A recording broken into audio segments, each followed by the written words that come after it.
ગુજરાતમાં આગામી દિવસોમાં ગરમીનો પ્રકોપ વધુ ગંભીર બનવાનો છે. હવામાન વિભાગ દ્વારા 10 મે થી 14 મે દરમિયાન રાજ્યના અનેક વિસ્તારોમાં યલો એલર્ટ જાહેર કરવામાં આવ્યું છે.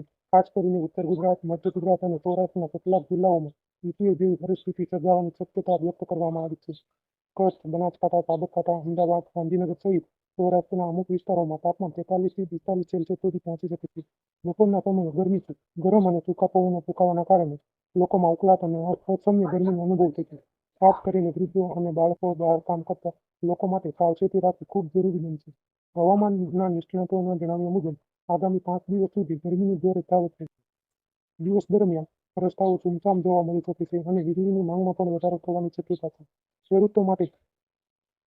ખેડૂતો માટે પણ આ સમય ચિંતાજનક બની શકે છે, કારણ કે તાપમાનમાં વધારો એ પાક અને પશુઓ માટે અસર કરી શકે છે.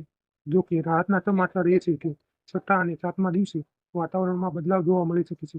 પવનની દિશામાં ફેરફાર અને ભેજનું પ્રમાણ વધતા તાપમાનમાં નોંધપાત્ર ઘટાડો થવાની સંભાવના છે. કેટલાક વિસ્તારોમાં વાદળછાયું વાતાવરણ અથવા છૂટાછવાયા પવન સાથે હળવો વરસાદ પણ થઈ શકે છે, જેના કારણે લોકોમાં ગરમીની થોડી રાહત મળી શકે છે. હવામાન વિભાગે લોકોને બપોરે 12 થી 4 દરમિયાન બહાર નીકળવાનું ટાળવા, પૂરતું પાણી પીવાનું અને હળવા કપડાં પહેરવાની સલાહ પણ આપી છે. આગામી દિવસોમાં ગુજરાતમાં ગરમી અને ત્યારબાદ રાહતના સંકેત વચ્ચે હવામાનમાં મોટો પલટાવ જોવા મળી શકે છે. બંગાળની ખાડીની જો વાત કરીએ તો બંગાળની ખાડીમાં એક મોટી હલચલ જોવા મળી રહી છે. બંગાળની ખાડીમાં આગામી દિવસોમાં લો પ્રેશર સિસ્ટમ સક્રિય બનવાની શક્યતા વ્યક્ત કરવામાં આવી રહી છે. હવામાન મોડેલ મુજબ આ સિસ્ટમ વધુ મજબૂત બનીને ડીપ ડિપ્રેશન અથવા તો સંભવિત વાવાઝોડામાં ફેરવાઈ શકે છે. પૂર્વ ભારતના ઓડિશા, પશ્ચિમ બંગાળ અને આંધ્રપ્રદેશના દરિયાકાંઠા વિસ્તારોમાં ભારે વરસાદ અને તીવ્ર પવનની શક્યતા વ્યક્ત કરવામાં આવી છે.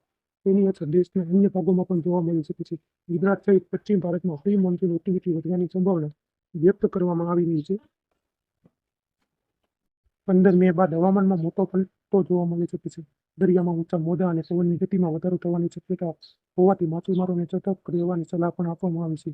ચોમાસાની ગતિવિધિ પર પણ આ સિસ્ટમ અસર કરી શકે છે અને દક્ષિણ પશ્ચિમ ચોમાસું વહેલું આગળ વધે તેવી સંભાવના વ્યક્ત કરવામાં આવી રહી છે.